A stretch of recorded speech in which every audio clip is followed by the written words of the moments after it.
ഞാൻ വല്ലാത്ത പ്രയാസത്തിലാണ്, ഭർത്താവ് വല്ലാതെ ദേഷ്യപ്പെടുന്നു, കുട്ടികൾക്കും എനിക്കും പേടിയാണ്, ഒരു കാര്യവും പറയാൻ പറ്റാത്ത അവസ്ഥ, കുട്ടികളുടെ വിദ്യാഭ്യാസം, മറ്റുള്ളവരുടെ കാര്യങ്ങൾ ഒന്നും പറയാൻ പറ്റാത്ത അവസ്ഥ, വല്ലാത്ത ദേഷ്യക്കാരനാണ്, ക്ഷമയില്ല. അദ്ദേഹത്തിൻ്റെ ദേഷ്യത്തിൻ്റെ ഒരു പ്രകടനം വീട്ടിലെ സാധനങ്ങൾ എടുത്തെറിയുക, അങ്ങനത്തെ പ്രവർത്തനങ്ങളൊക്കെയാണ്.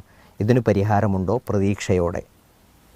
അതാണ് യഥാർത്ഥത്തിൽ നമ്മൾ ആമുഖത്തിൽ പറഞ്ഞതിൻ്റെ നേരെ തുടർച്ചയാണ് ഇത് വരുന്നത്. ഇപ്പോൾ നമ്മൾ ഒരു പരിധിവരെ ഈ ദേഷ്യം നിയന്ത്രിക്കുക എന്നുള്ളത് അയാളുടെ ഭാഗത്തു നിന്ന് ഉണ്ടാവേണ്ട കാര്യമാണ്. അപ്പോൾ നമ്മളോടൊപ്പം ഈ പരിഹാരം ചോദിച്ചിരിക്കുന്ന ആരാണ്? ഭാര്യയാണ്. ഇദ്ദേഹത്തിന് ദേഷ്യത്തിന് വിധേയമാകുന്ന അതിൻ്റെ ബലിയാടുകളെന്ന് നമുക്ക് പറയാൻ പറ്റുന്നവരാണ് ചോദിച്ചത്. അതുകൊണ്ട് നമുക്ക് ആദ്യം ഈ സഹോദരിക്ക് ഇപ്പോൾ എന്ത് ചെയ്യാൻ പറ്റും എന്ന് നമുക്ക് പറയാൻ പറ്റും. അതായത് ഇദ്ദേഹം ദേഷ്യപ്പെട്ട് വരുമ്പോൾ ആ ഇൻസിഡൻറ്റുകൾ, ആ സംഭവങ്ങളെ ഒന്ന് നിരീക്ഷിക്കാം. ഏറ്റവും അധികം അദ്ദേഹം ക്ഷോഭിച്ച സന്ദർഭം ഏതാണെന്ന് നോക്കുക, എന്ത് വിഷയമാണെന്ന് നോക്കുക.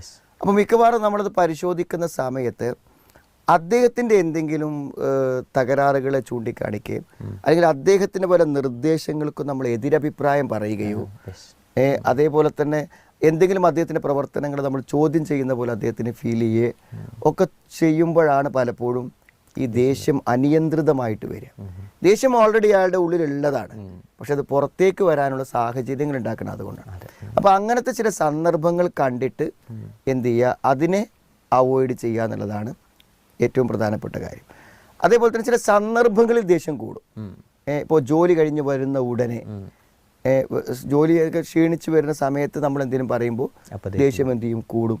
അതേപോലെ തന്നെ എന്തെങ്കിലും സാമ്പത്തിക ബുദ്ധിമുട്ടുകൾ ഉണ്ടാക്കുന്ന സമയത്ത് സാമ്പത്തികമായ എന്തെങ്കിലും വിഷയങ്ങൾ ആവശ്യപ്പെടുമ്പോൾ ദേഷ്യം കൂടും. അപ്പോൾ ഇങ്ങനെയുള്ള അനിയന്ത്രിതമായ ദേഷ്യം വരുന്ന സന്ദർഭങ്ങളെയും സാഹചര്യങ്ങളെയും വിഷയങ്ങളെയും തിരിച്ചറിഞ്ഞിട്ട് അത്തരം സന്ദർഭങ്ങളും സാഹചര്യങ്ങളും ഇല്ലാതാക്കുന്നത് കൊണ്ട് ഒരു പരിധി വരെ എന്ത് ചെയ്യും, ഇത് ദേഷ്യം കുറയുന്നതിന് സാഹചര്യം ഉണ്ടാവും എന്നുള്ളതാണ്. പിന്നെ ഈ ദേഷ്യം കൊണ്ടുണ്ടാവുന്ന ഭവിഷ്യത്തുകൾ എന്താണെന്നുള്ളത് എന്ത് ചെയ്യണം, അദ്ദേഹത്തെ ബോധ്യപ്പെടുത്തണം. ഇപ്പോൾ ഒരു ഉദാഹരണം പറയുകയാണെങ്കിൽ, ഇപ്പോൾ ഈ ദേഷ്യം ഇങ്ങനെ കാണുമ്പോൾ ഈ സ്ത്രീ പറഞ്ഞ മാതിരി കുട്ടികളൊക്കെ ആകെ പേടിച്ച് നിൽക്കുകയായിരിക്കും. അപ്പോൾ ചെറിയ കുട്ടികൾ, 4 വയസ്സോ 5 വയസ്സായ കുട്ടികൾ ചില കമൻസ് പറയും. ഉമ്മ അപ്പം വരുന്നതിന് എനിക്ക് പേടിയാണ്, ഇനിയിപ്പോൾ എന്താ പറയാനാവോ എന്നൊക്കെ ഇങ്ങനെ പറയും.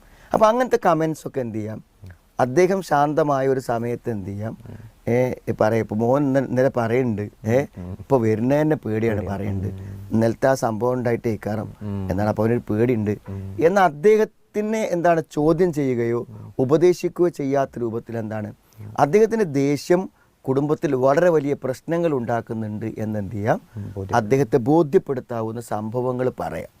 അങ്ങനെ വരുമ്പോൾ എന്ത് ചെയ്യും, ഞാൻ എൻ്റെ ഈ ദേഷ്യം ഭയങ്കര ഭവിഷ്യത്തുകൾ ഉണ്ടാക്കുന്നു എന്ന് മനസ്സിലാക്കി കൊടുക്കാൻ പറ്റിയാൽ ഒരു പരിധി വരെയൊക്കെ അതിൽ നിയന്ത്രിക്കാൻ പറ്റും. പിന്നെ സ്വാഭാവികമായും എന്ത് ചെയ്യാം, ഇദ്ദേഹത്തിനെ ഇതേ രൂപത്തിലുള്ള കൗൺസിലിങ്ങിന് വിധേയമാക്കാൻ എന്തെങ്കിലും വഴികളുണ്ടോ?